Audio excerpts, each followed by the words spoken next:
Un saludo muy especial para todos ustedes que nos acompañan a través de nuestros canales digitales.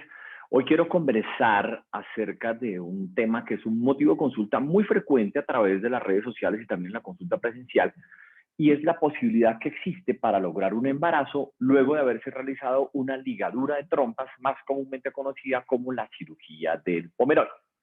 Entonces quiero hoy que charlemos un ratico para ver si logramos despejar un poco de esta cantidad de dudas que se presentan día a día y que tantos pacientes nos escriben. Lo primero que quisiera decirles el día de hoy es que la ligadura de trompas es una cirugía que se realiza desde hace muchos años de forma rutinaria y existen diversas técnicas y formas de realizarlas, y dependiendo del tipo de intervención que se haga en un comienzo, también nos marcará un poco el pronóstico que podamos tener a futuro para lograr un nuevo embarazo. ¿Cuáles son las razones para que una mujer considere nuevamente buscar un embarazo luego de haberse realizado una ligadura de trompas? Que en teoría es una decisión definitiva para su vida, y así fue planteado desde el punto de vista ginecológico como un método de esterilización definitiva, es decir, para que esa mujer nunca en su vida pudiera tener más hijos. Sin embargo, con el paso de los años nos hemos dado cuenta que hay muchas mujeres que tienen unas segundas nupcias o una segunda unión marital. Muchas relaciones se terminan por X, Y, Z motivo, esas mujeres encuentran otra pareja, y una de las razones por las cuales se motiva continuar una relación de pareja muchas veces la está proporcionando los hijos, y cuando ocurren estas circunstancias pues aparece nuevamente el deseo de tener un nuevo hijo con la pareja también nueva en la vida de esta persona. En otras ocasiones, en circunstancias un poco más desafortunadas, cuando tenemos pérdidas de algún hijo, sea por razones eh, físicas, accidentes, que sin duda alguna pues es una situación devastadora, puede generar también el deseo de querer tener otro hijo, tratando como de llenar ese vacío que se perdió por esta circunstancia, insisto, bastante dolorosa. En otras ocasiones simplemente puede ser por un arrepentimiento de la cirugía. Hay personas que dicen, no, no era el momento de mi vida, me equivoqué, tomé una decisión apresurada, no quería hacerlo, de pronto me dejé convencer por ciertos factores externos y ahora quiero recanalizarme o quiero intentar un método que me lleve nuevamente a buscar un embarazo. Otras personas simplemente quieren tener más hijos, tenían una proyección de vida donde consideraban que uno o dos hijos era suficiente, pero con el paso de los años este sentimiento va cambiando y quieren de pronto tener una familia más numerosa. Al despertarse ese deseo de tener un número mayor de hijos, viene también el deseo entonces de buscar un método para revertir esta ligadura de trompas. Por último, hay algo muy importante en psicología, y es el fenómeno del nido vacío. Como les puse aquí en esta foto, es un nidito que ya no tiene huevos, que ya no tiene crías. Y esto nos pasa mucho en la especie humana, cuando muchas parejas se embarazan en momentos o edades tempranas de su vida. Los hijos por condiciones naturales obviamente se van a ir, y muchas veces cuando los hijos se van, quedan parejas jóvenes o parejas que quieren aún tener hijos.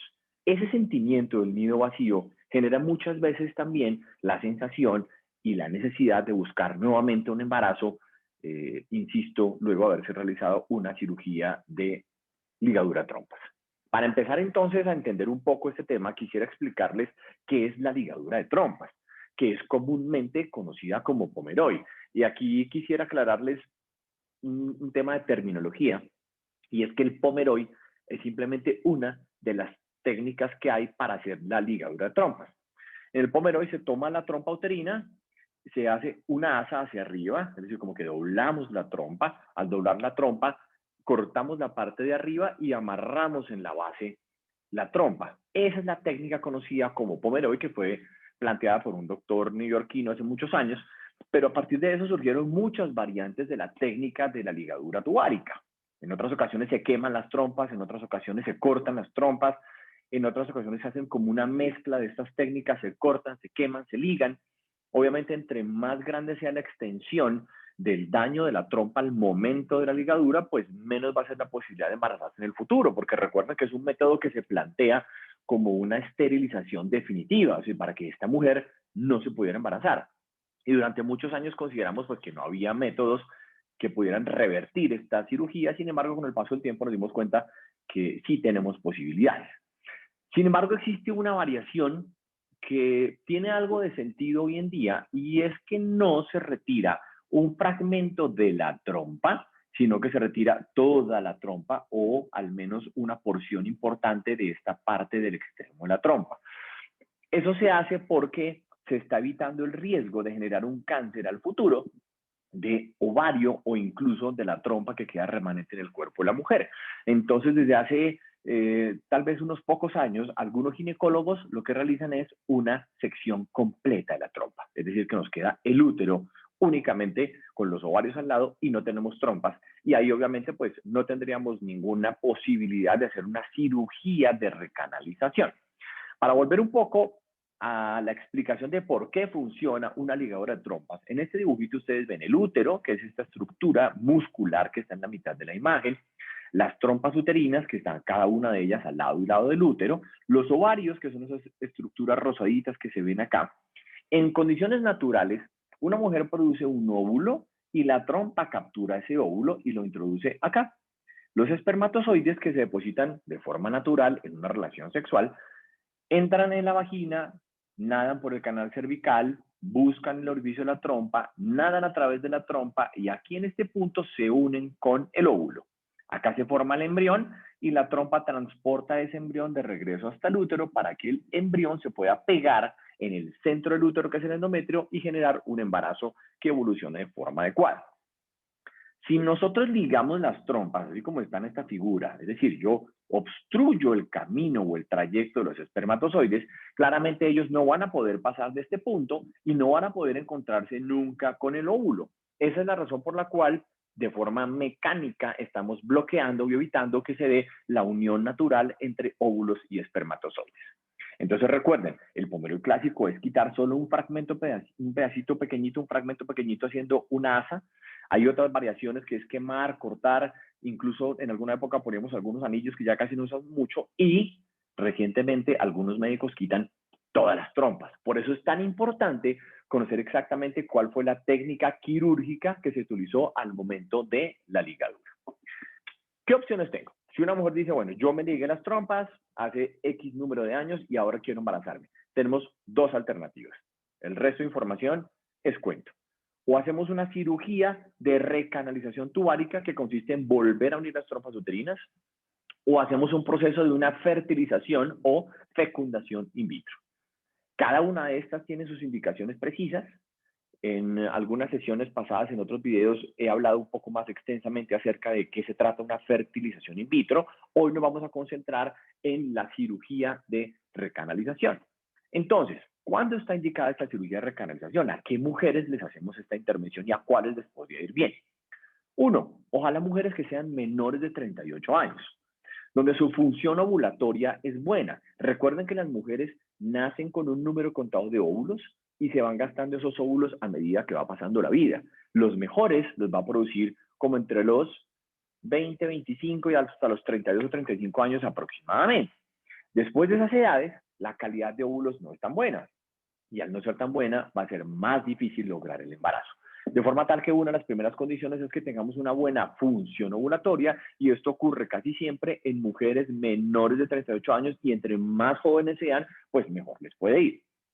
Segundo, que sean mujeres sanas, que no tengan endometriosis, que no tengan ovario poliquístico, que no tengan cáncer ovárico o tubárico, que no tengan ninguna patología que nos pueda afectar la posibilidad de embarazarnos por vía natural.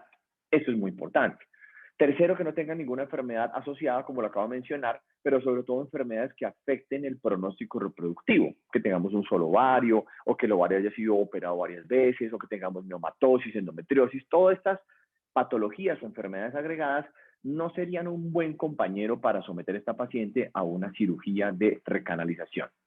Y supremamente importante, recuerden que cuando estamos pensando en recanalizar las trompas, obviamente estamos pensando en que el embarazo se logre por vía natural.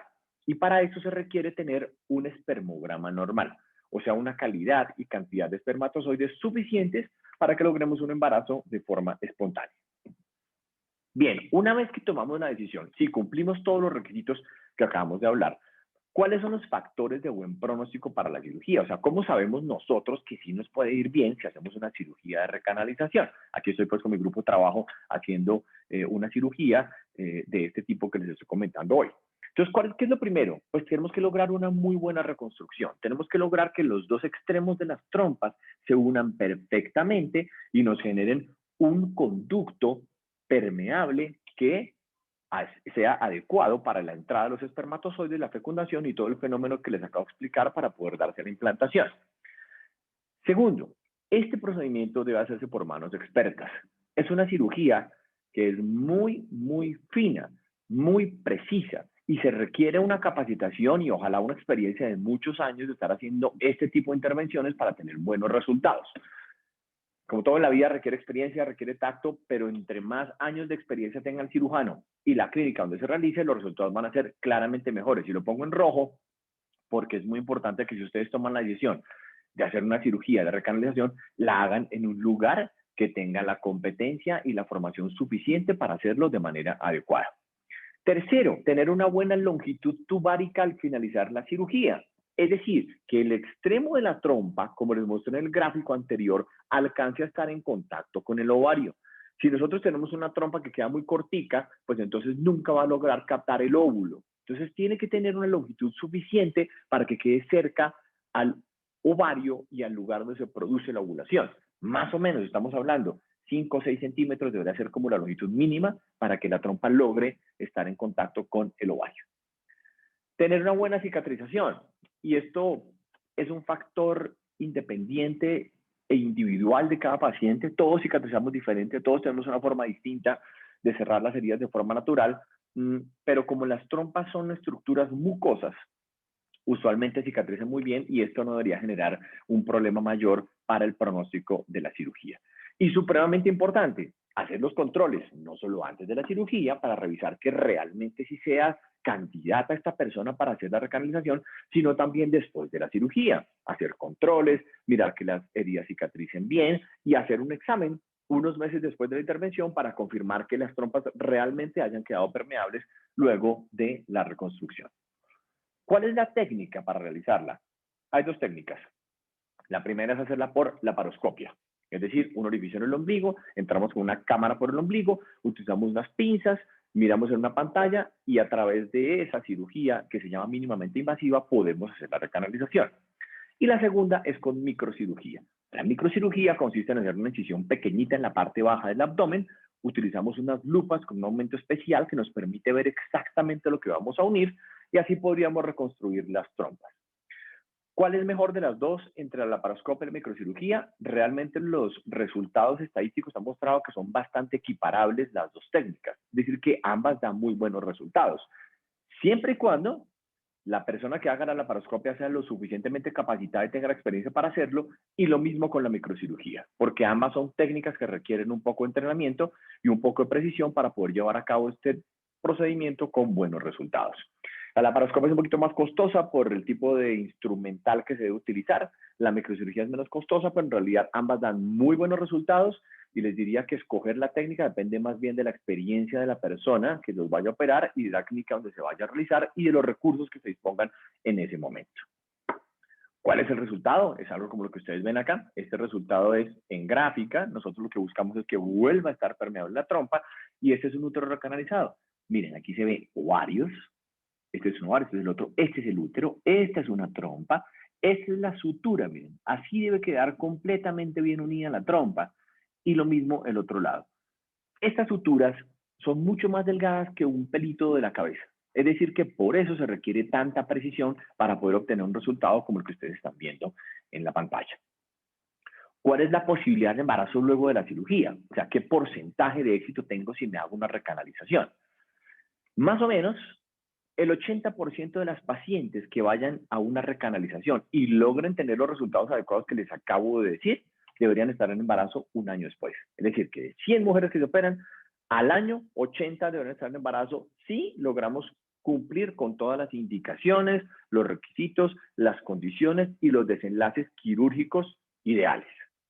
¿Qué pasa si después de un año de haberme hecho la recanalización no logro el embarazo? ¿O qué pasa si de pronto en la cirugía no se puede hacer una buena reconstrucción o la trompa queda muy corta o encontramos que habían retirado toda la trompa en el momento de la ligadura? Pues claramente tendré que considerarse mejor la opción de una fertilización in vitro. Y por eso también en mujeres menores de 38 años, pues uno puede esperar un tiempo porque el pronóstico no cambia mucho. De los 30, 32, 34, 35 no cambia tanto la posibilidad de embarazo. Pero los 38, 39, 40 y de ahí en adelante sí cambia muchísimo esa posibilidad. Por eso no se puede perder tanto tiempo. ¿Cuáles son las conclusiones de esta charla de hoy? Que traté de hacerla como lo más concisa y lo más concreta posible para darles a ustedes un mensaje claro. Sin embargo, estamos pues abiertos a cualquier inquietud que tengan, me pueden escribir. Yo siempre estoy tratando de ver todos los mensajes de mis pacientes a través de Instagram, de Facebook, de YouTube. Así que en tan pronto yo pueda hacer alguna inquietud, con gusto la resolveré. Pero ¿cuáles son las conclusiones? Uno, que tenemos dos formas de embarazarnos luego de habernos ligado las trompas. O hacemos recanalización o hacemos in vitro. Dos, que la recanalización es una cirugía con unas indicaciones precisas, no aplica para todas las mujeres. Está indicada en algunas mujeres particulares que les comenté anteriormente, menores ojalá de 38 años, sanas, sin ninguna enfermedad asociada, que ovulen normal y que tengan un espermograma normal de su pareja. Dos, que el pronóstico es muy bueno en estos casos donde se cumplen todos esos requisitos. Por eso es tan importante hacer una evaluación juiciosa de las parejas y de las personas antes de someterse a una cirugía de recanalización. Tres, que debe ser realizado por manos expertas. Siempre, siempre recuerden esto, es importante que estén en una clínica, que tenga experiencia, que tenga un bagaje, que tenga la formación y las competencias suficientes para hacer de una manera correcta la cirugía. Cuarto, que es una buena alternativa, claramente es menos costosa que una fertilización in vitro, sin embargo, no siempre es la mejor alternativa. Por eso, como he contado en otras ocasiones previas, siempre es muy importante que ustedes vean su caso como un caso individual. Todos los seres humanos somos diferentes, todos los hombres y mujeres somos diferentes, y las mujeres entre ellas mismas son diferentes. Entonces, por eso es muy importante que ustedes consulten, hagamos una evaluación juiciosa y con base en todo esto que les acabo de explicar, tomemos la decisión más correcta para que al final tengamos buenos resultados. Acá les comparto una fotico de mi equipo de trabajo en nuestra clínica INSER Bogotá. Estamos a sus órdenes. Me encanta haber estado con ustedes el día de hoy. Y no olviden, siempre se puede soñar, siempre se vale creer. La ilusión y la fe es lo que nos lleva a tener buenos resultados. Un abrazo para todos ustedes.